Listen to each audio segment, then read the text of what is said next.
Hey guys, welcome to Boxing Squared for boxing news and views from around the internet. Anthony Joshua said in the immediate aftermath of his win over Alexander Povetkin, "The sport is about what the fans want. Let's put a poll out on Twitter and see who the fans want me to take on." Well, the fans, they've been speaking in their hundreds of thousands since the poll went up. It's still up, but by the time this video was uploaded, more than 450,000 votes had been cast for Dillian Whyte, Tyson Fury and Deontay Wilder, with Wilder taking more than 50% of the vote, followed by Fury with over 40% and Dillian Whyte with about 5%. My immediate thoughts when I saw the running tally is, they've got to make this Wilder fight. They've got to do that deal.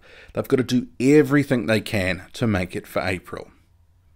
And Eddie Hearn, he needs to shelve plans for the meantime to wheel Dillian Whyte out, because it's clearly not the fight that fans want to see next, even though Hearn has actually said Whyte is currently the favourite for April.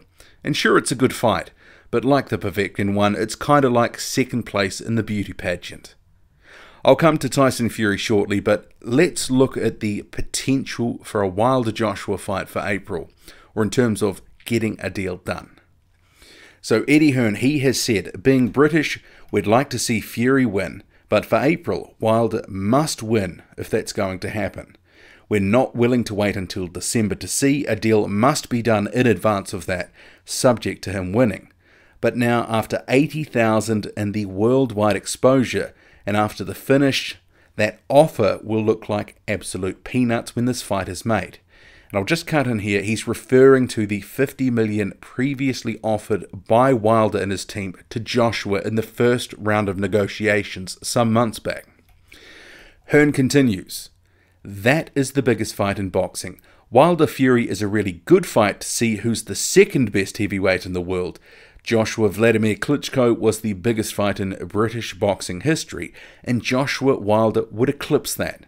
We want that now. We're not waiting for time wasters. We understand if they lose, we'll have to find another opponent. But if you win, we're not waiting until December. These aren't negotiations that will take 24 hours. And Joshua's career is not being slowed down. If they don't want to do that, we'll fight someone else." I'll get to Hearn's comments in a minute, but just to add to it, Anthony Joshua has also said, "I don't think he wants to avoid me for too long because he's getting towards the end of his career. What age is he? 32? What's he got left? 2 or 3 years. This payday is his legacy. I don't want to wait until December for him to win the fight, have his rest and then start negotiating, because I'll start training for the fight in early January." So both Joshua and Hearn clearly coming out strongly out of the gate saying, now is the time to make a deal for Joshua and Wilder for April. Not in December, not later than that. Hearn is also on record recently as saying he wants to get the next deal all squared away within about a month or so of the Povetkin fight, just because of the respective exception requests he has to put in to the sanctioning bodies. So the window to make a deal, it's small, very small. And the expectations among fans now is very high. And it's very high because Joshua and Hearn have now just bolstered them up. Joshua saying it's his #1 choice for April. Expectations have gone up. So it begs the question, what happens next? And crucially, what's the offer going to be? Eddie Hearn says it's going to be the biggest fight in boxing, and the payday of $50 million offered to Joshua is going to look like peanuts. So with that in mind, what's fair? What's a fair cut for Deontay Wilder? Because that is ultimately the snag that sort of held this thing back the first time around. Everyone is going to have a different opinion on this. Some will say Wilder should take the $15 million he's already been offered. Others will say bump it up to 20 or 30 or a percentage. And for me, the only way to get this thing done in the short space of time that Joshua and Hearn are talking about is a percentage deal. And it's got to be a decent one. It can't just be some sort of lowball percentage. And they need to be thinking something like, 70-30, 65-35, 60-40. It's got to be somewhere around that ballpark. Obviously, Wilder will want more, and he's previously stated that any future negotiations would start at 50-50. But that's not realistic. He won't get it. Joshua is still the clear A-side in this fight. He's the one bringing in the bulk of the revenue that both guys will ultimately be splitting. But Joshua, he can't have this fight by himself. He needs the dance partner in Wilder. So Wilder's got a lot of value here. And if Wilder can get a win over Fury, it will shorten the gap between the two commercially. It won't close it entirely, but it will shorten it up some. So for me, this deal comes down to what percentage they can agree on, if they can agree on anything at all. If a flat fee is thrown out there, forget about it, a deal won't be done. And if a flat fee was offered by Eddie Hearn, it would actually tell me Eddie Hearn doesn't want to make that fight, because we've already seen that fail before. It's making, for this fight for April, a flat fee makes it unattractive for Wilder to accept. And if that happened and Joshua went on to face Dillian Whyte after saying Wilder was his #1 option, many fans would take a dim view of that situation. He can't be calling him out again and then not do everything possible to make the fight. And everything possible equals a decent percentage deal. Just my view on that. Wilder's value is on the rise, and it will go up considerably further with a win over the lineal champion Tyson Fury in December. And then the lineal status is on the line for a fight with Joshua. So then you would have all 4 belts, the IBO belt, the lineal status, plus no doubt the Ring Magazine belt would be chucked in there as well. It would literally be for all the marbles.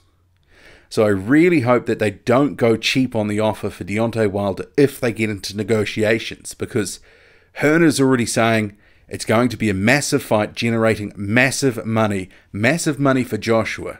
There's a brief window to get a second chance at making a deal for this fight done. I hope they can get it done. I hope it comes off.